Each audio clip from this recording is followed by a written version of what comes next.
holidays at sea have become more and more popular as a way to see multiple destinations in an often five-star luxurious environment.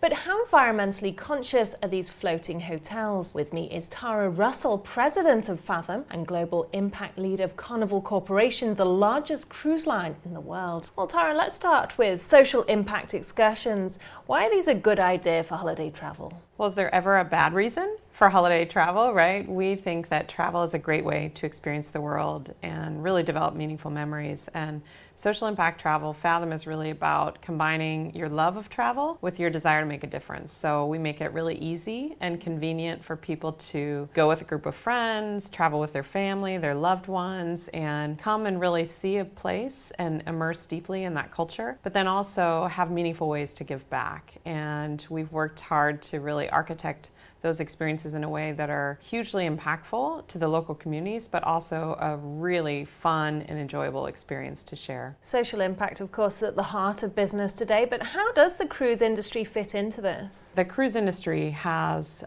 made a tremendous impact all around the world, and there's a tremendous amount of economic development that happens when our travelers and our passengers experience a place. And so this is just one more way that we can make a marked difference and really harness and leverage the assets that we have corporately for an entirely new purpose. And so, we believe there are a lot of ways that you can give back. Oftentimes the ships, when they're in port, may do some kind of medical services for local community members. There's a lot of gifts in kind and goods that are donated on a regular basis. And, we're creating jobs and creating employment solutions in all these locations that we go. Well, let's stay focusing on Fathom now. And how does it collaborate with partner countries to aid development issues? We spent an enormous amount of time in the Dominican Republic, and rather than come in with some solution, we really came in with a desire to learn and really understand the needs of the people. And so we spent quite a bit of time in design thinking work and research on the ground and really understanding from a very diverse group of stakeholders what were the needs and opportunities that they really felt were worth tackling in their home countries. And so we found that were three key themes: education, the environment, and economic development. So we're doing a lot to support conversational English that really becomes a pathway to employment, as you can imagine. We're doing a tremendous amount with economic development efforts, supporting women's cooperatives, producing chocolate, and really helping stimulate the job opportunities there. We're also doing quite a bit of reforestation and producing clean water to just help bring clean water to areas that don't have clean water as well. And how do your travelers participate in this? We have worked alongside our Dominican partners. We have partnered with a couple on-ground organizations there that have been working in the country for about 30 years. And so we've worked closely with them to develop all these social impact models. Rather than our travelers doing these activities on their own, they're actually working alongside local Dominicans. So they'll get an opportunity to just connect, build meaningful relationships, really learn about the Dominican Republic, learn some Spanish, produce chocolate,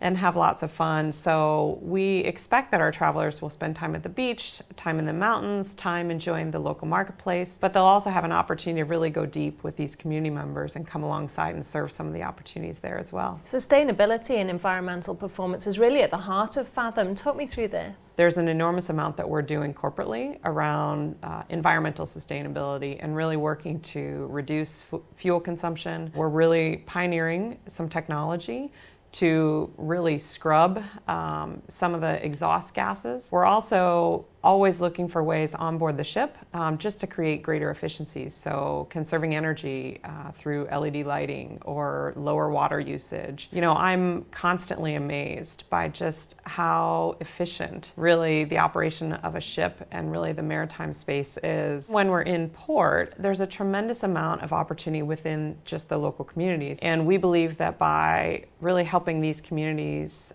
stay vibrant and flourish, that will also deliver, a continued great travel experience to all of our guests. And finally, how do you see this industry developing and what sort of plans do you have in the pipeline? Really, we're the pioneers in this social impact travel space. Today, you see a lot of service learning trips, study abroads, mission trips, voluntourism. The difference for us is social impact travel is really about making a long-term commitment to a place, a ongoing, systematic, alongside partnership with these communities. So it isn't about us coming to do for the Dominicans. Rather, it's really about us coming to do with our partners and our community friends on the ground. And Recently we've been approved for Cuba, so we're very excited to begin our cultural exchange trips to Cuba. And we are developing models both on board and on shore that will be looking to actually roll out across our fleet. So figuring out which onboard experiences that we've developed will make sense for some of our other sister brands, really looking at the models that we've developed on the ground in the Dominican Republic and what other communities across the world that we visit might be a great location to explore those things. So we see a lot of potential. I think, consumers today are hungry for products and services that marry their kind of desires with their values. And so I think that's just where the marketplace is going. And so we feel really fortunate to really be pioneering and really leading the tip of the spear.